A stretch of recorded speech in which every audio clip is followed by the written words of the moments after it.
Well, we are at the temporary home of the Duluth Folk School with Brian French, the director and one of the co-founders. Thank you for being on the playlist with us. Oh, it's a pleasure to be here. So tell me what's happening today. Okay, so today we have a felting class. This is actually the final day of a 4-class series on felting. And so in this class, we went from just raw wool from the sheep, we have the names of the sheep too, all the way through the process of cleaning the wool, carding the wool, and then starting the whole felting process so that we get to the final 3-dimensional felted piece, whatever that happens to be, because each student is going to do something different, whatever they want. So how does the folk school decide what kind of classes to offer? In this community, we have so many people who are dynamite at whatever thing they happen to do, but not everybody's a good teacher. We would prefer that we have a really top-notch instructor, even if they're not a fine artist, even if they're not necessarily at the top of their craft, but if they are able to engage with students and bring out the best in the people who are taking classes, that's what we're looking for. And so finding those people, finding the instructors who have skills, who have experience teaching, or who are able to connect with people, that's what we are looking for.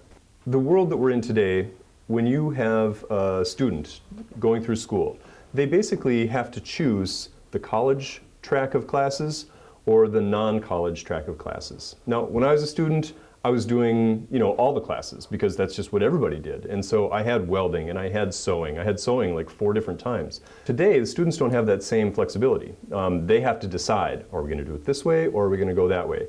And when that happens, a whole other path goes away. And so what's happening right now is we have an entire generation of people who are growing up, coming out of school, and they don't have experience working with their hands. So many of us grew up doing things with our hands or helping our parents in the kitchen or out in the yard or on the farm, and that's less and less happening today.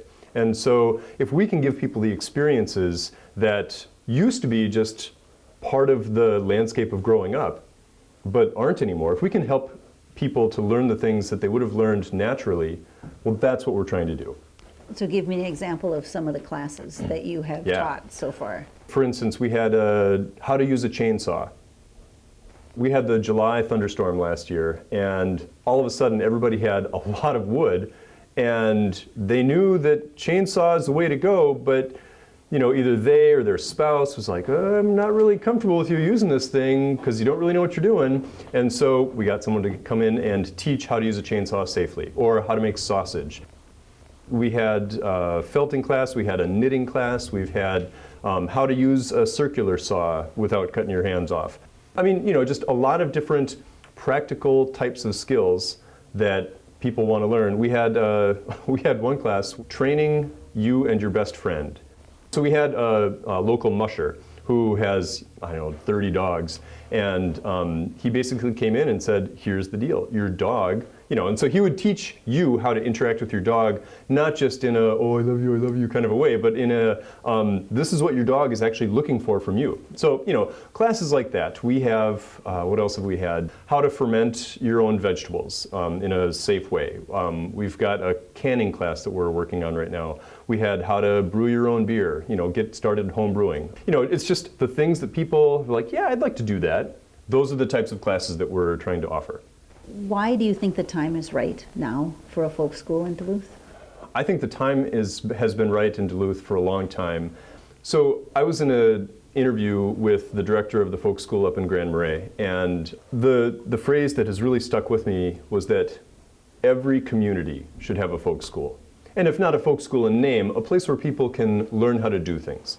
That really resonates, the idea that every community should have a place where people can learn and do with their hands, learn how to play an instrument, learn how to dance, or learn how to cook.